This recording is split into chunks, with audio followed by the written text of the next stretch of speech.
Arfield, 1-0 Burnley. Scott Arfield, he's been threatening that recently, and all the Burnley players run to the Darwin end. Burnley win the next ball. It's Rory now. It's on the outside. Decent. Barnes! He got it! Ashley Barnes with it! What a cross from Rory! And there was Ashley Barnes! And Burnley leading the derby. Knocks it quickly. Finds Benson in space at the byline. Can Burnley get a goal here? Back for Brownell. Saved by the keeper! Burnley won it to the end! That is magnificent! They deserve that! On it by Fulton Teller. Off for a hat-trick. He's got it! Hat-trick for Nathan Teller! Oh, he's on fire at the minute! 3-0 Burnley! It's Nathan Teller's day, and Burnley are 3 up here. Fantastic derby! Here's Benson. Can he go on the outside? Comes inside. He's had a shot. Oh, the goal! Manuel Benson once more! That is top class! Burnley have done it! Fantastic! Clarets deserve the championship title. They've been the best side throughout the campaign. Burnley have won the second tier. What a fantastic achievement. The players have been magnificent.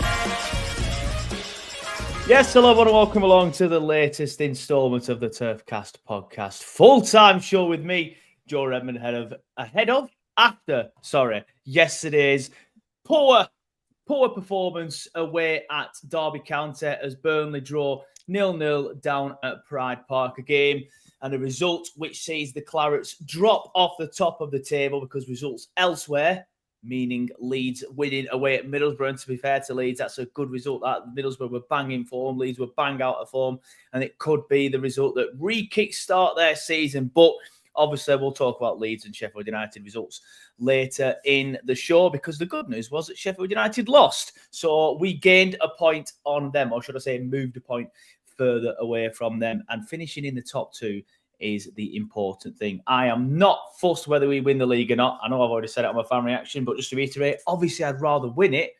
But if we don't and we finish in the top 2, I will absolutely take that. But yeah, poor performance from Burnley last night, but we'll get into that. As usual, I'm pleased to say that I'm joined by Andrew, and joining us again this week after the week off is Gary. How are you doing, lads? I'm great, thanks. Not bad. Nice to see you midweek.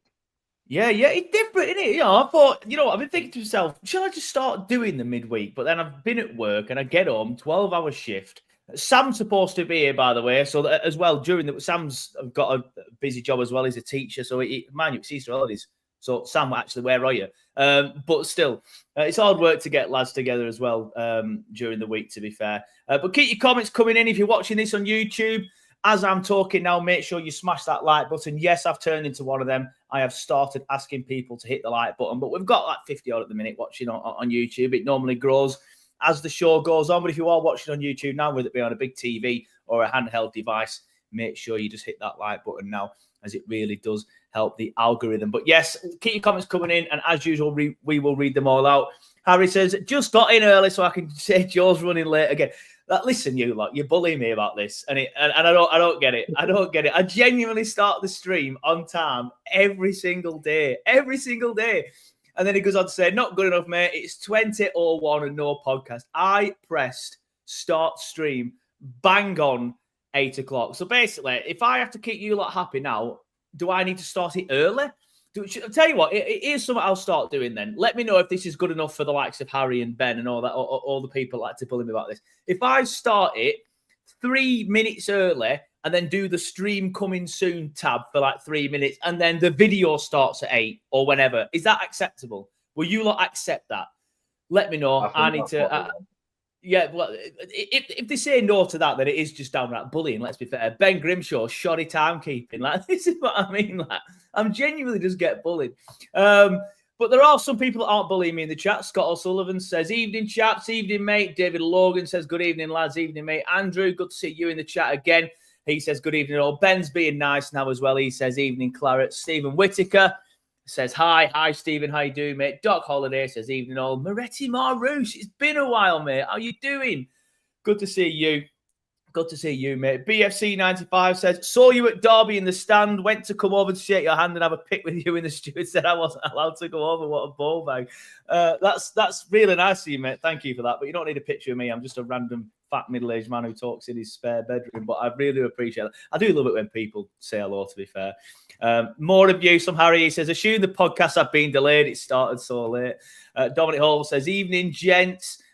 Literally just clicked YouTube and seen this. Nice one. Aussie G says, didn't think last night was a bad result. It was a tough game and we came away with a point. No real damage done to the promotion push. And yeah, I think, Andrew, we'll come to you first on it, to be fair then, mate, because you did say on your fan reaction yesterday that the result wasn't that bad, didn't you? So what did you mean by that? Is it because Sheffield, we've got a point and gone a point higher on Sheffield United? Obviously, if Sheffield United and Leeds won, Leeds did, but if the both would have won, then it is a bad result, isn't it? Or are you thinking differently? Yeah, I think if you'd have said to me this time last week, out of the next 2 games, we're going to get 4 points, I'd have snapped your hand off for it. I'd have just expected to get the point off Coventry and a win last night. So, to be honest, it's not the worst point. We're still 28 games unbeaten. We're still well in that promotion mix. The result for Sheffield United now means that there's 2 points, a 2-point gap. The only thing for me is we're not top of the league anymore, and obviously we all want us to win the league, but I'm still fairly confident we're going to. It was just the performance, but like I said at the weekend, the performances at this point of the season don't really matter as long as you're picking up the results. But it puts more emphasis on Friday for me now.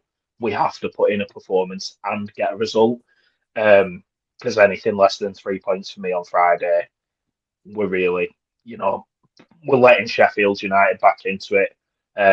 Whereas I think, if we can keep it as it is, going into the game on Easter Monday, we're going to go into it favourites. But yeah, like I say, I don't think it was the worst performance. Derby sort of dragged us down to their level, but you look at the results they've had in recent weeks, they've only lost 1 in 6. And then, they've won the other 4 and then drawn last night. So yeah, it's not the worst point in the world, but obviously would have preferred 3. But we're still in definitely. Definitely. Yeah, get your comments coming in the chat about what you thought of Burnley's performance last night and the results. I think personally, I brought this comment on screen from Mark. I love you, Mark, but I'm going to disagree with you on this one. He says, can't expect to win them all. I agree with that bit. But then he goes on to say, but I thought the tactics went back to being a bit negative again. It looked like we were playing for a draw, from the off. We started really well, Mark. Like, genuinely, we started like a team possessed, probably a bit much, that to be fair. But, we were the dominant side in that first 30 minutes, 25, 35 minutes, however long it was. And we were going for it. You could tell we were going for it at that point, Mark. I'm not sure what happened, but at some point, Derby got on top of us. Andrew says they dragged us down to their level. I agree with that in a sense, but I think it's more a case of, as a comment I had on screen earlier, it just turned into a battle, and that's exactly what Derby wanted it to be, because they can't out-football us, so they turn it into a battle, and they can out-battle us. Quite a lot of teams will probably be able to out-battle us. All right, they didn't get the win, but I thought they were probably the better side for around 60 minutes without really creating too much, to be fair. The defence held strong, as it always does. But, I think the tactics in the second half were a little bit cautious, a little bit safe. I'm not sure the pitch helps. We'll get into why the performance wasn't great in a bit. Again, get your comments coming in and I'll read the best ones out. But I thought the pitch didn't help. I thought the style of game didn't help. And I just thought, as another comment says here from BFC95, most frustrating thing was us hoovering the ball forward every opportunity in the second half with 0 balls. One was getting so annoying. Exactly that, mate. Like, every single time the defenders or Trafford or whatever had it, they'd play around with it at the back for a little bit and then pump it up. And then whoever was up front, whether it be Fleming or whether it be Barnes at that point, lost it every single time. Every single header was lost pretty much. It's the definition of insanity, isn't it? Doing the same thing over and over again and expecting a different result. That was exactly what we did last night. I just felt like we were devoid of ideas. But yeah, the pitch didn't help, and it's not an excuse. I don't really think it helps us play any football. And yeah, the style of game didn't help, and the fact that it was a physical game didn't help. Gary, good to have you back on, mate. You well. What were your thoughts on last night's performance? Then, please, mate, tell me your thoughts on that game. Yeah, I don't know. I'm 50-50 on it because I agree with what Andrew was saying in terms of it's a good point. If it weren't running for a title or promotion, then it probably is a good point. I mean, Derby before last night, I think they'd won 4, lost 1 against Swansea. So in 6 games, they've been doing quite well. What's that? 4 wins, 1 draw, and 1 loss. John Eustace obviously knows how to run a team. I think Derby next year, if they can get some better players, I mean, they won't be pushing for playoffs or anything, but there'll be a confirmed championship team. I mean, as in they won't be fighting for relegation again if they can stay up. So that's understandable in that front. But as you've said, the tactics were just, I just don't understand it at all. It was so frustrating to watch that you're playing a team that's got a back 4 that are all 6'8" each, and then we've got wingers who are like midgets basically, and you're hoofing it up non-stop, hoping that they're going to win a ball. It's just not going to happen. And when we got Scott Parker, now quite critical of him, and I've been proven wrong, which I'm more than happy to say. But I think his biggest strength is he can adapt to different games, different play styles. But yesterday, I don't know, I just didn't feel like he knew what to do, if that makes sense. Because, yeah, just doing the same thing over and over again. And that's definitely come from the manager. I know that they have a style of play that they do, and that usually does work. But you could tell that it just weren't going to work hoofing it up non-stop when you've got 8'9" centre backs, which sounds ridiculous when I'm saying it out loud, but that's literally what they were doing, hoofing it up. And then also we've got strikers that are good for certain things, and Lyle Foster should have started. I know that's like a shock to say, for me anyway. But if you want somebody to hold up the ball, then he's the better one for it. Fleming's not that good at that, so he should have started with that. I'm sure we'll get onto individual players, but even if Lyle Foster started, I don't think even he's strong enough to compete with these 8-foot giants at the back. So really tough. It was bizarre because obviously Lyle went off injured. And again, I want to get into that later on. But when he came on, he did a great bit of hold-up play, got the ball out wide, created an attack, and then 2 or 3 minutes later got injured. So it was difficult to see him go off injured. But we'll get on to that.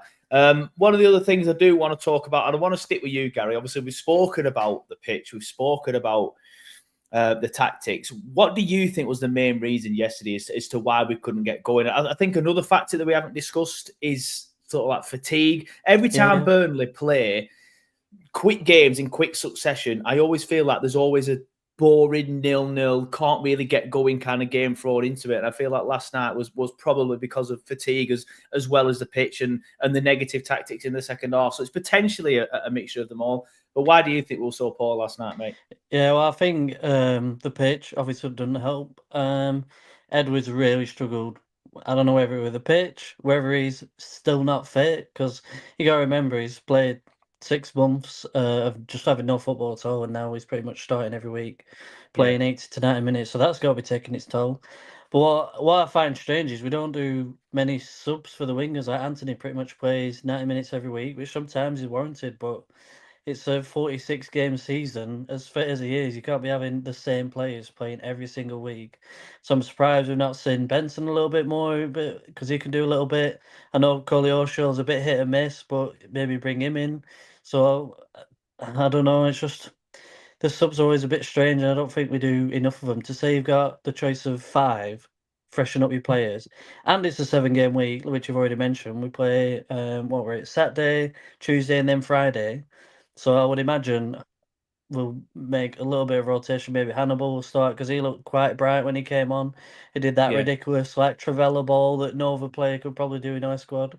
So it's like little things like that where I just think it weren't right. And then also, as I mentioned before, with Fleming starting, Brownhill never plays how he's supposed to play.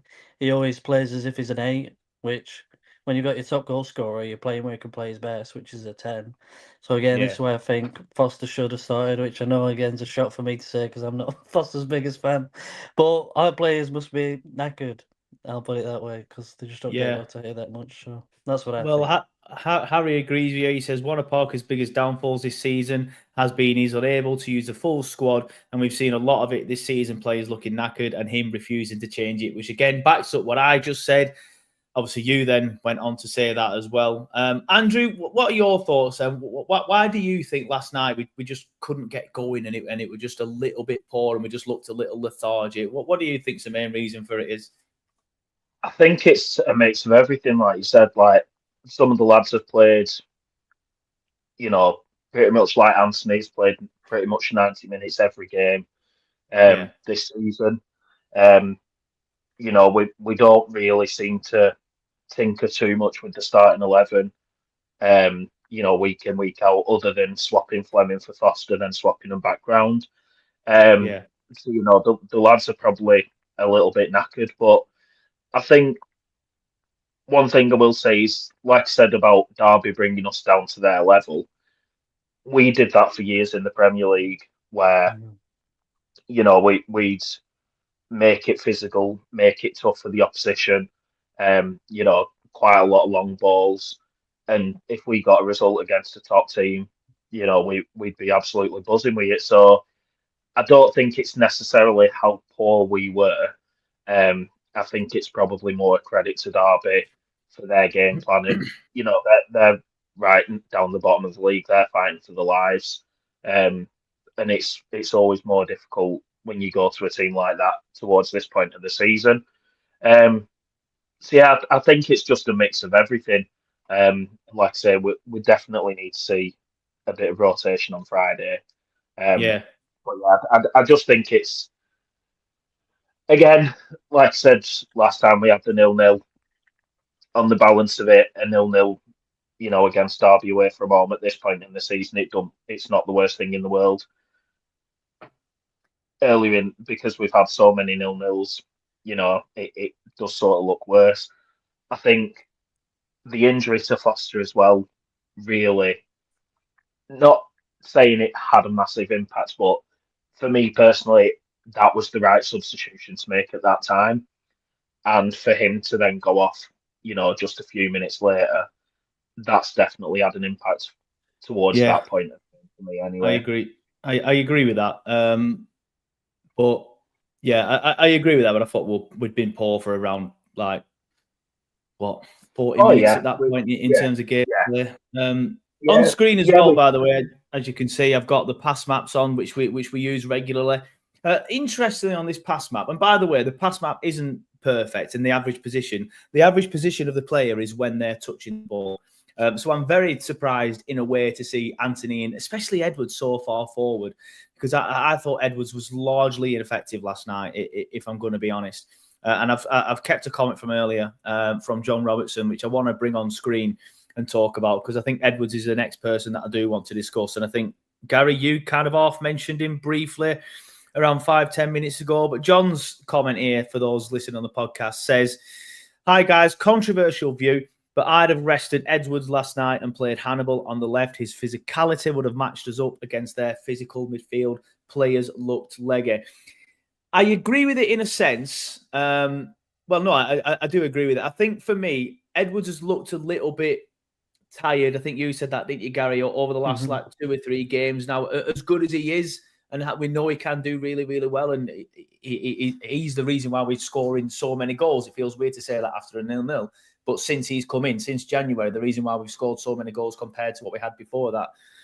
But recently, he has played poorly. And it's no surprise to me, and I said this exact line in my fan reaction, but it's no surprise to me that we were so poor last night, just is at the same time that Marcus Edwards was poor as well, because everything seems to go through him, and with him being ineffective last night, we're ineffective. What do you think about Edwards, mate, at the minute? Yeah, well, I think he's just knackered, basically. Because, like I said, he's not played for months and months and months. He's not somebody who has been absolutely ripping it to shreds, but you can tell he makes a difference on the pitch. You can tell that there's always two defenders marking him, and then that frees somebody in the middle, or that frees somebody out wide, and then I think that's resulted in us scoring more goals. But last night he had a lot of space. I don't think the pitch helped him. I don't think the physicality helped him. I don't think his fatigue helped him. I don't know. It's just I don't want to be too critical of him because I think he's Yeah, changed all same. the season from what it Yeah, was, and agree with that. so you can't be too critical. But I kind of agree with what John was saying, where he should have maybe used somebody else. But I think if you have Hannibal on instead, and some of them rough tackles that were going in, he's like prone to get a red card, so it could have been even worse potentially. But maybe a different winger, maybe Sarmiento. Again, I'm not his biggest fan, but he does try hard. So maybe him, maybe rest Edwards for a bit. Because what'll happen on Friday? Will he play Edwards again? Because he's Well, that was going to be he's my going to be next question, knackered. but I'll bring it to you first. Then, what would you do on Friday? Would you play Edwards or would you rest him? Maybe bring him on in the 60th minute if it's still 0-0? And what would I do? I would. I don't want to say I'd rest him. I would play him and then see how it goes. As in, if it's at half time, it's obvious that he's fatigued. Then just take him off. Yeah, Which I know sounds harsh, but you can just tell. Same with Anthony, though. I think you can be the fittest player in the world, but you still have to get rested.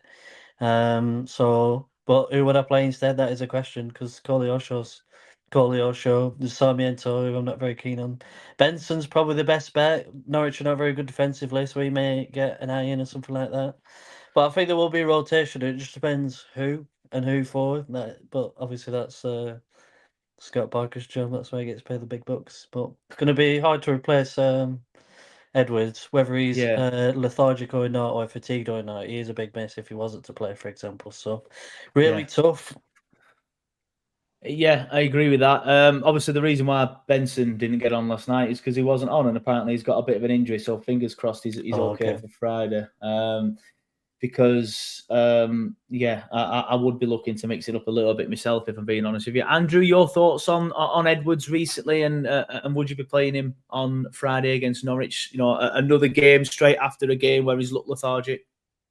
Yeah, I think I completely agree with Gary. He's for me, he's not a player you can. Not saying he's undroppable, but he's not a player that you can drop at this point of the season, especially when your other options are, like say, Sarmiento, Koleosho. You know, like they're not players that have not ripped the world apart, lit the world alight. You know, they've not been absolutely incredible. And like I said, like we need to get a result on Friday now after last night. So for me, you have to start with the strongest starting 11, and for me, it's Edwards. He's in there. But again, if he's looking lethargic, you know, half time or after, then maybe you start to look at other options. Yeah. But yeah, he's not been at his best the last couple of games. I can't remember if it was the West Brom game. I said he was frustrating me a little bit with the getting in the box and doing his tricky feet and trying to do something with the ball. But that's what he does bring. You know, he does bring to the team, which no one else actually does. Mm-hmm. So it's one of them where I can understand the want to drop him, you know, and maybe bring him on, you know, at half time, or later. But for me, he has to be in that starting 11. And then if he's not looking up to it, because as well after Friday, you know, we've got a full week before our next game. Like we play this Friday, and then we've got next Friday, haven't we? So at least we've got that full week recovery time to hopefully, you know, get him a little bit rested. Yeah. I'm obviously in a minority here. I love him and I do think he's class, but I thought he was very, very poor against Derby. It might be the pitch, it might be the physicality of the game, but for me, he did look knackered and he weren't great against Coventry either.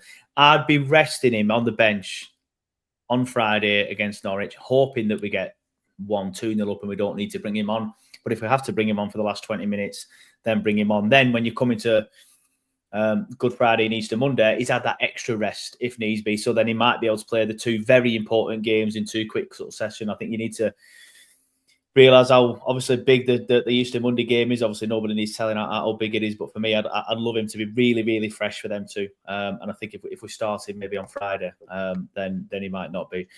John Robertson says, I'd have dropped him for Derby, but I definitely would play him on our good pitch against a less physical side in front of our own fans. Gary, you sounded like you wanted to say something then. Apologies. Yeah, I was going to say, when you play too much as well, you're more prone to injury, and if he gets injured, then I dread to think what would happen, because I am by far his biggest fan. That little run, if you could do that a couple of times a match, then you easily win. But yeah, I just wanted to say that if you do play too much, so you're probably all right in that sense. You easily get injured, don't you? So maybe you should have rested him in hindsight, but yeah. I want to bring this comment in from Sean Rubinho, which has just dropped on Facebook. And the reason why I brought this in is I do want to discuss some substitutions last night, or lack of substitutions, should I say. But Sean Rubinho says, I thought the substitutions last night were bizarre. Edwards has to start on Friday. Why take Edwards off last night and not replace with a winger? Bonkers. Let's be brutally honest. Win Friday. The pressure's on both Leeds and Sheffield United. Let's look at our players we can use if tired. Sarmiento, Redmond, Benson, Coley, Oshaw. Last night was poor, but results have helped. 5 games to go. Big push now. Obviously, yeah. The reason why I brought that in was for the first bit about the subs. Now, I love Ashley Barnes. Of course, I love Ashley Barnes, but I did feel like that was a very bizarre sub when Ashley Barnes came on. I can't remember who exactly he came on for. I think it was Edwards off the top of my head. Yeah, it was Edwards. So why are you bringing Ashley Barnes on? And I know, I'll come to you first on this one, Gary. I mean, I know why Barnes was brought on, right? He was brought on to win the headers because that's all we were doing. We were pumping it long and hoping to win some headers. Hindsight's a wonderful thing. He didn't win any header. So this is probably why I'm discussing it now. If he'd have come on and done the job and won the headers, then it's a tactical genius move by Parker. But for me, I'd be maybe bringing on one of the wingers, trying to make something happen. Like, Sarmiento. I know some people aren't massive fans of Sarmiento. Even Coley Oshaw, he's had a poor season. So it's, for me, I'd be bringing on somebody like that.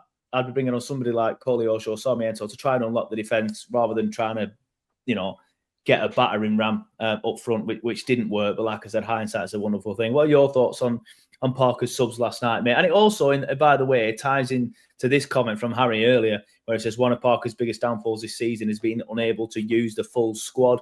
And that, in my opinion, I agree with that, and it counts with subs as well. I think some of Parker's subs over the course of the season, to be fair, not just last night and over the last few weeks, have been quite bizarre. Yeah, well, I was confused why he brought Barnes on as well, and I completely forgot, but didn't understand that bit. I mean, I can get it in a sense because you've got the headers aspect, but then also you've got that they were really physical in their attack as well. So if you need somebody defending a little bit, then obviously Barnes offers a lot more than maybe Coley Oshaw does. He might have maybe thinking he's going to get pushed off the ball or he gets injured or whatever. So I could kind of get it in that sense, but also we're there to win a game. Why are you bringing on somebody who's, for all due respect, probably not going to score or offer that much? There are an instance where he tried to win a corner and then it just ballooned off his foot and went off for a goal kick, so it was quite frustrating. But then again, who do you bring on instead? I know you've mentioned Sarmiento and Coley Oshaw, but even them, I don't think they offer that much. I know, but for me, they're like out and out wide forwards, wingers, whatever you want to call them. I agree with the aspect of defending. Like, if you're going to bring Coley Oshaw on and Derby pump a ball into the box, he ain't going to win that header, whereas Barnes could, for example. But I know Sarmiento's been frustrating at times, and Coley Oshaw's been even more frustrating. But it must be ridiculously frustrating for them to sit there, see a wide player come off, and think, I might get my chance here, and then Ashley Barnes goes on. Yeah, well, I think that to me sometimes also tells you how poor they've been, if that's the fair enough. Yeah, fair enough. Dominic Hall says, I guarantee Barnsley will score a vital goal for us before the end of the season. Watch his space. You know what somebody said on Twitter today, mate? Barnsley to win the goal, to score the goal against Millwall, to win the match, to win the league, or to go up. That would be the perfect fairy tale, to be fair. I reckon it'll be Trezor, 89th minute. God, could you imagine against Millwall, top corner. He will not play again. I'm telling you, he will not. I'll be surprised if he plays this season. He's getting fit, Andrew. He's playing friendlies. Under 21's getting fit, so he's going to come on. I had it on good authority that he was starting. Oh, not this again. Good authority on Trezor. Everyone's got good authority on We'll stick with Parker and his subs, though, Andrew. What were your thoughts on some of the subs last night, mate? Do you agree with Gary and you can understand it? Yeah, I feel like he was unfortunate because, like I said before, the first sub of bringing Foster on was the right one for me. Maybe not taking Laurent off, maybe, switching it up and taking maybe Fleming off or even taking Brownhill off because I thought he was quite ineffective yesterday, but most of them were. But yeah, I think he got unlucky with that substitution. That would have been the point for me for maybe trying Cole Yarshaw rather than Hannibal. I'm not slagging Hannibal off because I still would have brought him on at some point. Because he was up for it as soon as he came on. But yeah, I think he got unlucky with the Foster substitution, and then the other ones were sort of frustrating. But I do see why he took Edwards off for Barnes, because we were trying to just get as many up the pitch and just pump the ball up there, and you don't want Sarmiento, Cole Yarshaw, any of them up there jumping for headers. You want Barnsley. But I just think, and it hurts to say it, but I think Barnsley's too old now to be used as that effective battering ram.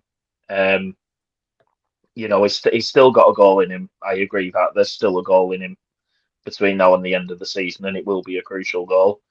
But yeah, like I say, some of the substitutions all season have sort of been frustrating and confusing. Like, there are times where I'm sat there thinking, come on, change it up, do something. I thought it was a bit late as well with subs last night. Yeah. I was getting a bit frustrated with the timings of the subs. That was my main gripe last night. I remember shouting, like, come on, Parker, sort it out, get a sub on. And the subs just came too late for me. The first one was the 68th minute, and we'd been poor for 38 minutes at that point. Yeah, I feel like I've felt like that myself, like, a lot this season. But I don't, we've got players in the squad like your cousin Nathan last night could have, he were on the bench, he could have had a chance. We've got Ramsey's played a couple of under-21s, maybe it's time for him to come onto the bench. That it does feel like there are players who haven't quite, not that they haven't quite had the chance, but that could be there to make an impact. And they've just not, they've not been selected for whatever reason. But yeah, I don't think his substitutions have been poor all season, but he could make them earlier. And last night just sort of summed it up, really. Yeah, fair enough. Obviously, a bit of bad news last night, other than the results. Sorry, put my teeth back in. Was, of course, Lyle Foster's injury. Lyle Foster had barely been on that long. Came on in the 68th minute, went off in the 74th minute, so wasn't on for long at all. It doesn't look good. I'll just quickly get the quotes up from Parker. So he says, it doesn't look good, to be honest with you. We'll find out a little bit more tomorrow, i.e. today, so the club themselves might know now the extent of it. Obviously, they haven't made it public yet. We'll scan him first thing, and we'll find out a little bit more and have more of a clearer idea, but it doesn't look too good. Now, obviously, I was in the away end. Andrew, I don't think you made it, did you, last night, due to work and stuff? No, I had so you'd have been watching it on a perfectly legal streaming device, I would imagine. Yeah. What did the injury look like? Because judging by, I've only seen still images of him going off, and his arm's obviously in a makeshift sling. So I'm presuming it's dislocated shoulder, potentially broken arm, something like that. But it don't look good for him, does it? No, I've seen a few people say, it was there. I'm not sure it were. I think it were Adams. Went in on a challenge with him, and he's knocked him over. And quite a few people have said, it were a foul from him. It wasn't. It were a physical game. And it is a physical game. But it was very unfortunate for him. And as soon as he went down, he's sort of gone down, and you could tell as soon as he landed, like, he were holding his shoulder, and it didn't look good the second he went down. And he were crying his eyes out, and you could tell he were in pain. Yeah. It didn't look good, and honestly, I'd be surprised if we saw him before the end of the season. Like, it didn't look good at all. I'd be very surprised if he's fit. between now and end of season. Yeah, I mean, what we've got 5 games left, 6 games left. So it's less than a month between now and the end of the season. No, just over a month, sorry. Yeah, I'd agree. If the shoulder is dislocated, then he's out minimum 6 to 8 weeks, I would imagine. I've never done an injury like that. I can't remember. It might be a little bit more. Apologies if it is. But yeah, he did look like he was in pain. Yeah. Just Gary, before sorry, go on, Andrew. I'm sorry. No, I just want to say credit to, like, I know we've literally just slagged off Parker for his substitutions a bit, but credit to Parker. Like, obviously, we've seen Foster with his mental health struggles, over the last couple of years and everything, and something like that, it's not going to help any player, never mind someone who has had mental health struggles. And as soon as they were coming off, Parker proper embraced him, had him, like, had hold of his head, making sure he was okay, like, speaking with him, and that sort of, like, not made up for it, but just sort of put it all into perspective a little bit, and maybe means I'm not as harsh on Foster at the minute now as I have been this season. Yeah. On the flip side of that, Mark Lancaster says, never good to see lads get injured, but Lali's seriously made of glass. He's glass, sorry, not grass. Too injury prone, doesn't score enough goals. He'd be first out of the door in the summer, to be honest. Fair enough, Mark. I've always been a Lyle defender up until sort of like the last 6 to 8 weeks when I've kind of started getting frustrated with him myself. However, I'm not frustrated with him for his injury record. I just think he's unlucky rather than being made of glass. Like he's dislocated his shoulder. It looks like, he's had an awkward fall. It's not his fault. But I do agree with the other points you've made there about him not scoring enough, and I've defended him a lot. Gary, I'll come to you next. Obviously, one of the weird quirks about this Lyle injury is for the final game of the season, when we play Millwall, obviously Ian Fleming is technically still a Millwall player, which means he can't play against Millwall on the final day of the season. Now, I'm not sure if the club can ring Millwall up and just be like, oh, please, come on. Or they could get the deal done before. I don't know, maybe pay an extra 100k or whatever, 200k, and just say, look, can we get it sorted? I don't know how the ins and outs of contracts and stuff work, obviously. I was not be sat here doing this if I did. But I don't know if there's anything the club can do. But however, as it stands, Lyle Foster is probably going to be out for the Millwall game. Fleming is going to be out for the Millwall game because he can't play against his parent club, which leaves Ashley Barnes up front against Millwall, potentially, unless Scott does something different. But yeah, I know you've been critical of Lyle and stuff in the past, and that's fair enough. Obviously, I'm not leading you into slagging him off now while he's been injured, but it's obviously frustrating to see him get injured last night, isn't it? Yeah, and I have been critical of him, to be fair, but recently he's offered more than what I've seen before. He's good at his hold-up play, which sometimes you need in games. Obviously, his goals won't be a miss because Zion can do that in many ways. But that is the main concern. Who's going to play in the Millwall game? You would imagine it would be Ashley Barnes, but this is why it baffles me that we let Huntonji go, who, again, I wasn't a big fan of, but at least he offered more than Barnes did. Maybe they'll have to put Brownhill up front. Maybe they'll put Edwards up top, who has played there before and is probably more than capable.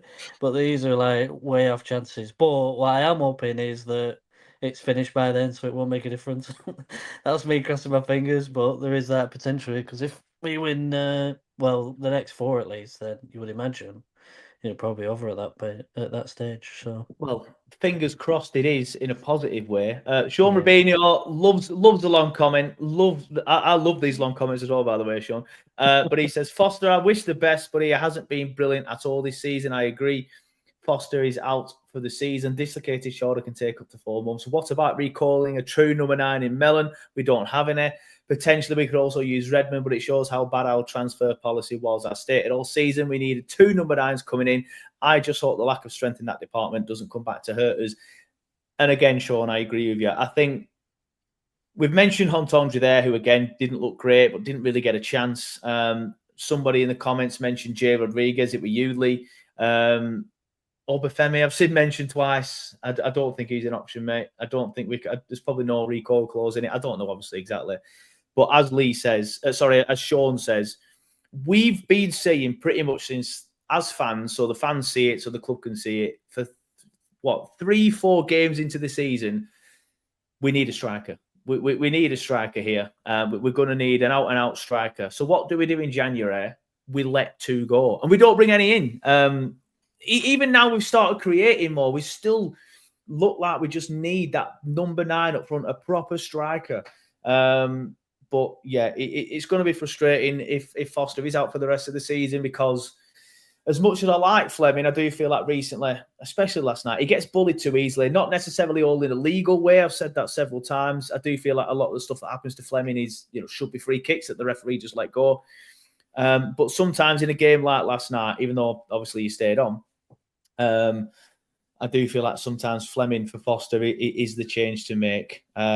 And we're not going to be able to do that now. And Parker's going to have to think outside the box. And as a few people have said, which I agree with, he's not great at utilising the squad and the depth of the squad. So sometimes it can be a little bit frustrating. Obviously, elsewhere, last night, the frustrating thing was Leeds United won.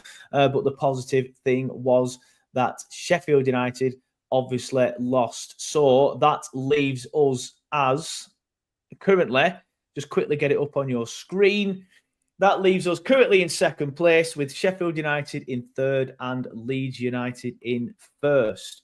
Obviously, we have dropped down. That means because we were first, we have dropped down. That's obviously very, very small. So I'll zoom in for you all.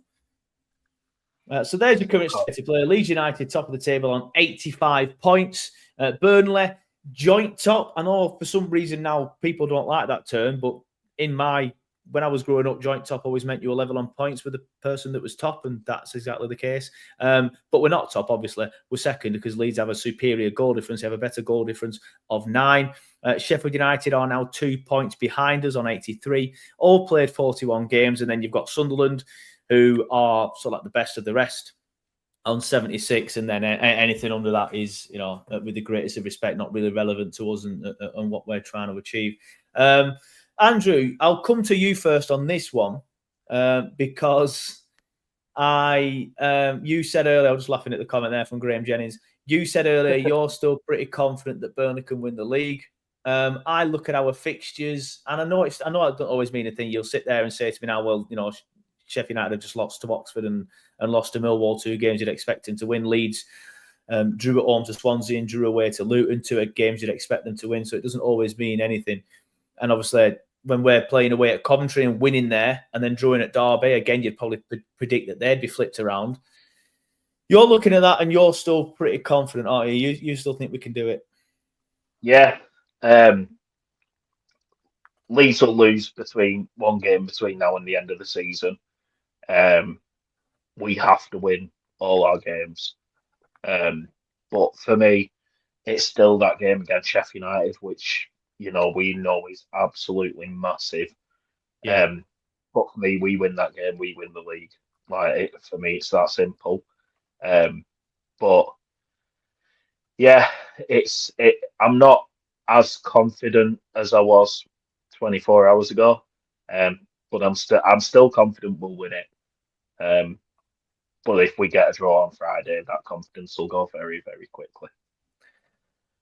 Yeah, as the comments, fucking hell, that's bad.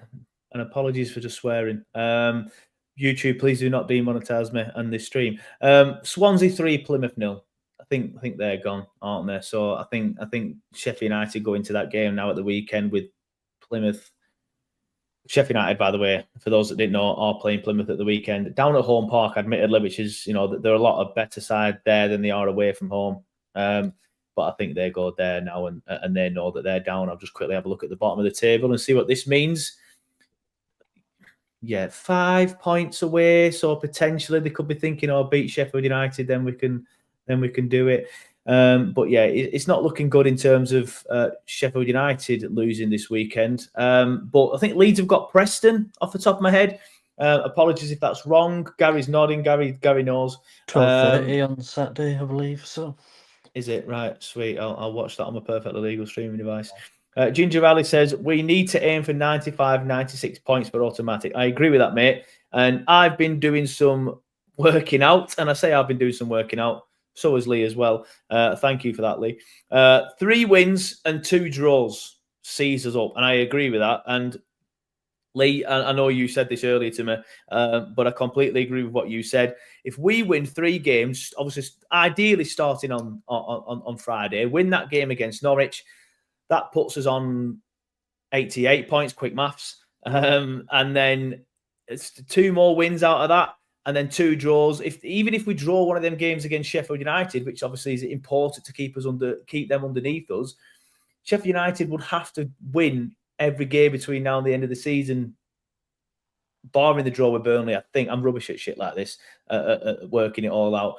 But Andrew, I'll come to you. What do you think we need to do? How many points do you think sees us up? Because obviously, Ginger Ali says 95, 96. Lee says 3 wins and 2 draws, as I agree. I'm looking at the fixtures, and I think we can get 3 wins and 2 draws out of that. So if that is the scenario, then I think we can do it. Obviously, unless Sheffield United score 20 goals in 4 matches, which isn't going to happen. No, I think the goal difference for us, works well in our favour for Sheffield United. Obviously not the greatest for Leeds, but we're only second on goal difference. Like we'll get the points. I'm confident of that. I think you're right. Probably about 95, 96. 3 wins and 2 draws. That'll do us. And if we win the next 3 games, obviously with one of them being Sheffield United, that'll do us perfectly. But yeah, I think 3 wins, 2 draws. You're bob on with that. Yeah, Gary, what are your thoughts, mate? What do you think we need to do to get up in terms of points? Well, before you said the 3 wins and 2 draws, I was honestly thinking that we were going to finish 3rd, which I've said for a long time now, because of the fixtures and stuff. But now you've put it that way, it's 3 wins and 2 draws, and then you look at who they're playing against. So they obviously got Norwich, then they got Watford, if I remember rightly, and by that point, Watford might not have anything to play for. So that's good, obviously. Then you got Sheffield United, then you've got, although that Plymouth result that's going on now is poor for us, that also means that QPR probably won't be in much of a relegation dogfight. So again, when we play them, that's good for us. So then you would just have Millwall, depending on what's going on with them. I think yesterday they were 3 points off playoff. So if they're still in for the playoffs, then that might be a difficult game. But really, you want to be playing teams that haven't got nothing to play for and they're already on the beach, which, looking at these games, at least 3 of them could potentially be that. Obviously not Sheffield United. So if you're thinking it that way, and that's the way I usually look at it, when you're playing a team who's got nothing to play for, then you should be winning these games because you would have more motivation, all that kind of stuff. You got more drive. And then in terms of how many points, I think we need. Well, that's the big question because I reckon 94, maybe 95. But I think this will be a running theme, not only this season, but next season and the season after. The 3 teams that go down will be getting these ridiculous amount of numbers. We thought we were bad last year with Ipswich, Southampton, and Leeds, but I think going forward every season it's going to be 90 plus for a good couple of teams, easy. Yeah. I'll look at them fixtures there, and I know people have consistently said Burnley have the toughest fixtures, and I agreed with it. But we got the main one out of the way when we beat Coventry. That was the toughest one. That was the toughest one, and we managed to get a win there. I look at that 3 wins and 2 draws. In my opinion, is doable. Start with beating Norwich. Put a marker down. Don't draw that game, and then you need 3 wins and a draw. Put a marker down. It's the early game.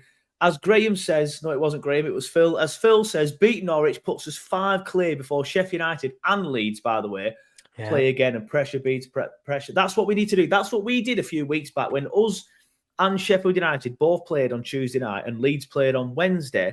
We played West Brom. Blades played Bristol City. We both drew 1-1. Leeds played Millwall. If we'd have both won that game, them games would have both gone above Leeds, and I think Leeds don't win against Millwall. We need to go to Norwich. We need to go to the Turf on Friday night, win it comfortably, and then put a marker down and say to Sheffield United and Leeds, over to you. You've got to go and get them points because we'll go into Saturday morning top of the league. Them 2 will need to win to keep their, especially Sheffield United, to keep their promotion chances alive. If Sheffield United got beat, for example, I don't think they will, but if they get beat, for example, against Plymouth on Saturday after we've won, they're 5 points away from us with 4 games left. It's not done, of course, it's not done, but a team that doesn't lose, touch wood, in Burnley, it's going to be difficult to catch us when they've got a habit of losing. And if they obviously lose on Saturday with 3 defeats in a row. So I look at that and I think it's doable. Am I bothered about winning the league? Of course I am. I know I always say I'm not, but I am.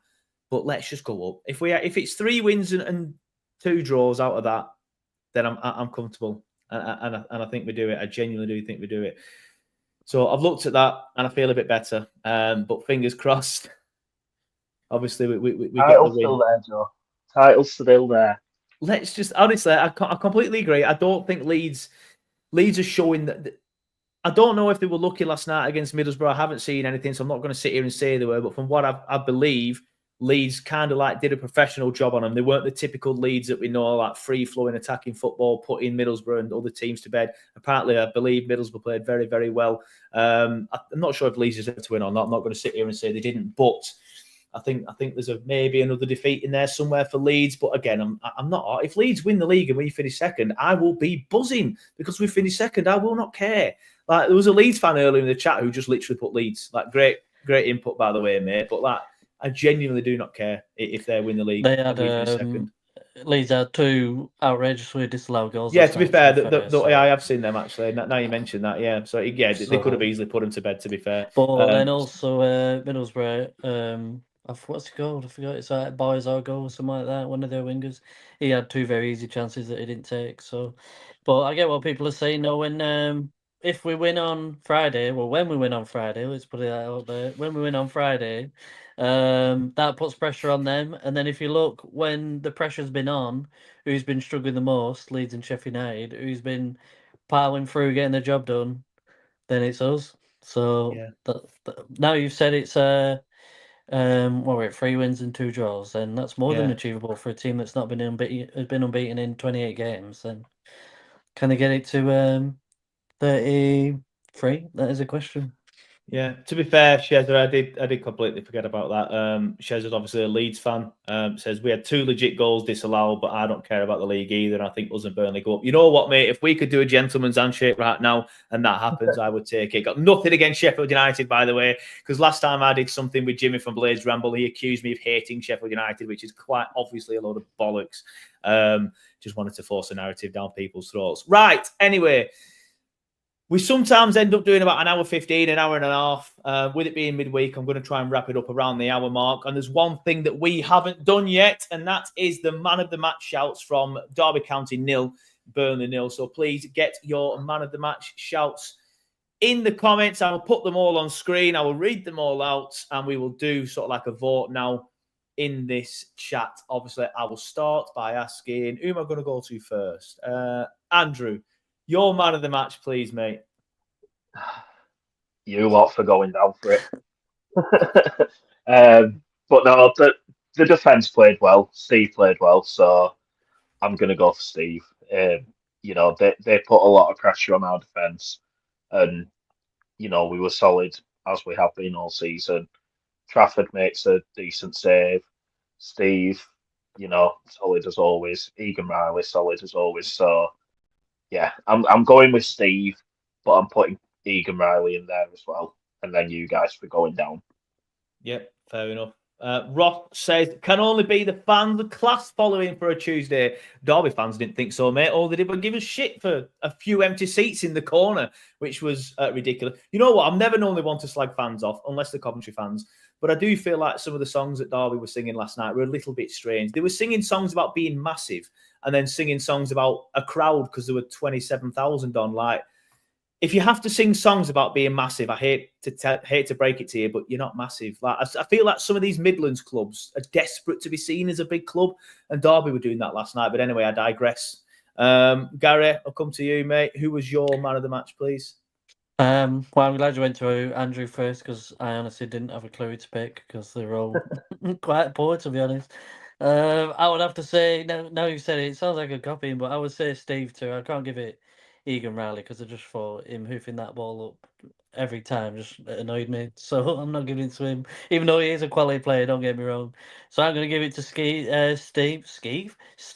There were a few instances where that Jerry Yates would have been through maybe one-on-one and he cleared it up, showed his quality, showed his pace. So I'm going to give it to him. The rest of the players, I think, were like a 6 out of 10. So I'm interested to see who other people choose. Yep, fair enough. Phil says Forest or plastic everywhere they go, bizarre chant. It was the Derby or massive bit that were annoying me. I'm like, you don't need to sing about being massive if you're a massive club. Anyway, it looks like we've got our first full house for a while because I'm going to go for Esteve. I thought he was absolutely superb. He was brilliant. The amount of times, I know you just mentioned it there, Gary, but where Jerry Yates were running through and Steve just mopped it up. And there were ones where it actually looked like he were in and I was panicking. But Steve just got back just really, really easily. He was superb last night. He really, really was. A shout out to Trafford as well. I know he only had the one save to make. But there was that one instance where Loren actually blocked it. And I tweeted, because from the away end, it looked like Trafford saved it. And I tweeted saying, oh, great save by Trafford. I was like, well, Loren, he got a touch. But Trafford did really well there in that instance. He came out, smothered the danger. And as somebody said in the comments earlier, he had a lot of crosses to contend with. And that's the main thing. I know I got a bit of stick last season for slating Trafford, but that was the main thing that he used to frustrate me with last season. He never knew when to come, he never knew when to stay, he never knew when to punch, he never knew when to catch. He makes the right decision now with crosses every single time. Last night, there were some times where he came out and punched it. It was the right decision. There were some times where he came out and caught it, and it was also the right decision. Thought Trafford played very, very well.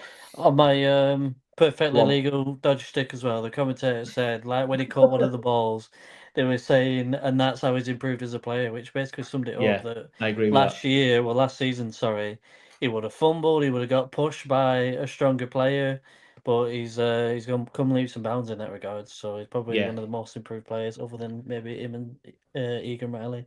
And what I will say as well is they did a block, and then they're good at killing the game. There were a moment where it was just non-stop. Roberts pretended to be injured with his hip or something. And then they were like talking together, trying to like G each other up, sort things out. And you could tell that them two are like close mates and all that kind of stuff. I think they've been through the city ranks together and all that kind of stuff. Yeah, they have.